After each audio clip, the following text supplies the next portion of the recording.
In today's video, I'm going to teach you how to share a link on Discord. Whether you're sending a web page, a video, or a document, the process is quick and reliable once you know what to click. I'll walk you through it clearly and share a few helpful tips along the way. First, make sure you've copied the link you want to share. That usually means highlighting the web address in your browser's address bar and copying it. You can do that by right-clicking and choosing Copy, or by using the keyboard shortcut Ctrl+C on Windows or CMD+C on a Mac. Many apps also have a share or copy link button that does this for you.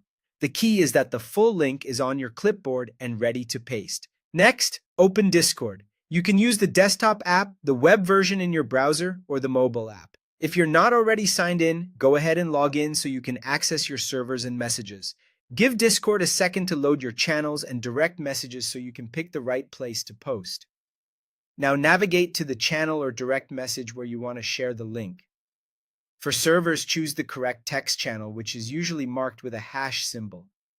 If you're sharing privately, open the direct message with the person or group. Make sure you have permission to post in that channel and that the link is appropriate for your audience. Click the message box at the bottom of the screen. This is where you type your message. If you'd like, you can add a short note before the link to give context, like what the link is about or why you're sharing it.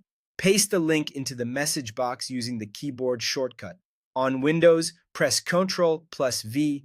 On a Mac, press CMD+V. If you prefer, you can right-click and choose Paste. On mobile, a long press brings up the paste option. Once pasted, Discord may generate a preview if the website supports it. If you don't want a preview, some servers let you close it by clicking the small X on the preview card. That's optional and depends on server settings. Finally, press Enter to send your message. If you need to add more text on a new line before sending, use Shift+Enter to create a line break. After you press Enter, double-check that the link appears correctly and opens as expected. That's all there is to it. You've just shared a link on Discord quickly and confidently.